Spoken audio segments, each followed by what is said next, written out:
The Xiaomi 15 Ultra is here and I'm already using it as my main device, guys. How do we know that's the Xiaomi 15 Ultra? You always have to do this with all these new devices, guys, because you know how it goes. They're the same device, right? But with some upgrades. In the case of the Xiaomi 15 Ultra, it's very obvious when you just turn it on the back. Yeah, you can see this glorious design, a dual-tone finish. We have this made part here with the Xiaomi logo, not embossed, the Ultra sign here, guys, and then we have, yeah, it's eco vegan leather. Not my favorite type of material. I would have preferred like real leather, but it's 2025, so I think it's okay to settle down with this. Now, guys, what I'm going to do in this video, I'm going to try to do some benchmarking. And to do so, let's first try to take some temps. All right, so right now we do have something like 30 Celsius. So 30 Celsius is about right. When I swipe from the top, we enter my quick settings. Down below we have a sign that looks like an army sign, but it's not something from the army. You get inside your battery. And yeah, here we have current mode. When I click here, we are presented with 4 modes. We have the balanced one, we have the battery saver, we have the ultra battery saver that can kill almost all of your functions, but then you can use your phone for 14 hours and not a few days. We have also the performance mode. Now for the benchmarks, guys, I'm gonna use what I really use on a daily basis, and this is the balance mode. And the first thing I would like to, what the heck is happening? This is the Chinese AI. Yeah, the first thing I want to start really is, let's go with the old and boring Antutu benchmark, guys. So after this, I'm gonna be starting the 3D mark. I want to really heat my phone, then do a 20 loops 3D mark extreme stress test and just see two things. Will the phone survive? And if yes, is it going to really melt and fry my desks here? But without any further ado, let's start. And one more time. Okay, just for the record, guys, we are starting already at 31.4.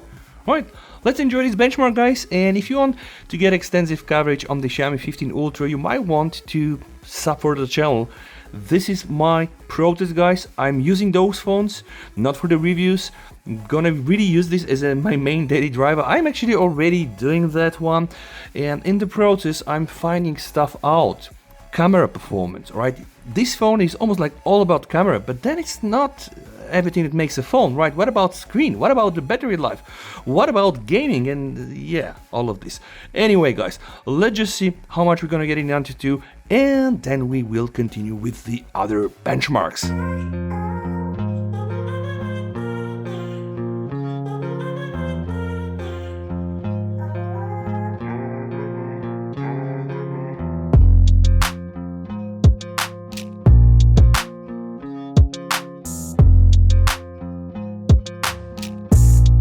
We are almost at the end of the test, guys. Let me show you something. 44.5. Just some minutes ago, it was down to like 40 Celsius, but I guess at the end, just pumping the GPU, the CPU. Yeah, everything else resulted into this. So this isn't that bad, guys. Like 44.7. I'm just thinking it's a big phone, big screen. We have the new Xiaomi cooling technology, dual ice loop, whatever. Maybe it's the old one from the 14 Ultra. Nevertheless, guys, this is the result. And I know it's not most impressive. And I kind of know because I did Geekbench yesterday and it wasn't the best we've seen for a Snapdragon 8 Elite. But I could not care less if this thing provides sustained performance, that I can use the performance from the Snapdragon 8 Elite for a longer time without just burning my fingers and dropping my frames. So this is the end result. You can see 2.5 million, somewhat 45 Celsius. It is not that bad, but guys, now the bigger test is going to be the 3D mark, because right now, without allowing the phone to cool so much, I want to run the Wildlife Extreme stress test. And you know how this goes with Xiaomi, right? The little Xiaomi 15, yeah, I think it survives, but when you start to push it and you select the performance profile, it can also crash.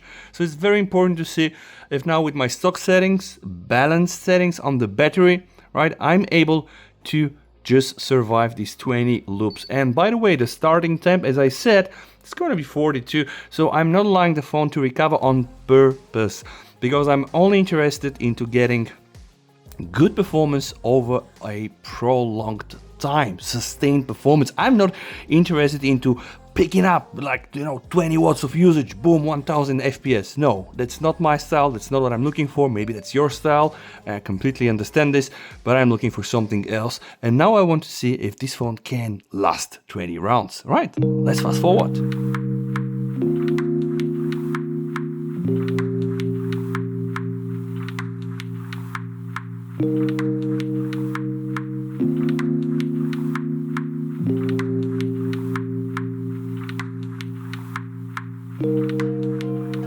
And guys, here we are. Yeah, sadly this happened. Now let me try to take some. I can feel the heat from here. 48.1 guys. I can feel the heat almost from 20 centimeters. So wait until your device cooled down. Yeah, now my device cooled down. So honestly, I was planning to do some more benchmarks, but at this point of time, I'm just thinking, yeah, but this is not ideal. Nevertheless, guys, let me turn the phone on. Wow! In my hand, I can tell you, absolutely not pleasant. Yeah, not pleasant at all. 46.7 on the back, 46.3 guys here, 44. It's hot everywhere, like 44 down below, and 47.8.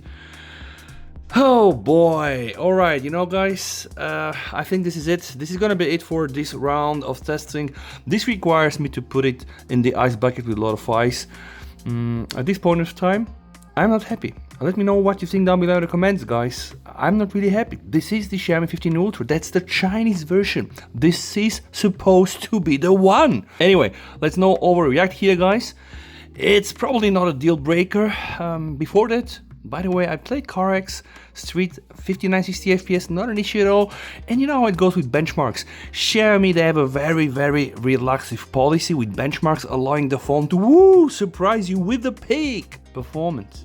But when you're going for the sustained performance, this is what happens. Now, things like this will not happen on my S25 Ultra, but the S25 Ultra will not tolerate more than 43, 44 unless you root it and you install some mods to get past the thermal thresholds, which you probably want to do if you want to mess up with your phone and just get the maximum. And of course oh my Jesus, everything's falling apart. And of course there are things like this. You can stick those things on the back of your phone, cool them, actively, and then still get around this. But nevertheless, I think for this type of testing, for my very first benchmarking test, that's probably enough. But because I know and I hope you're still watching, let's try to also do CPDT and try to measure some sequential writing, reading, and things like that. Let's see what happens. And here we are. Those are the end results. Now honestly, I'm not so satisfied given the fact that this uses the UFS 4.1. I've seen higher speeds on similar spec phones. Nevertheless, guys, this is still very, very good. And if we take a look at the LPDDR5X RAM, yeah, it's not bad. Anyway, I really hope that you enjoy this type of videos. You can see that I really try to be as real as I can and not really do a lot of cuts and just give you the nice polished results. I want you to see what I see, and in this case, yeah, it wasn't great. Stay safe, this is over, and bye.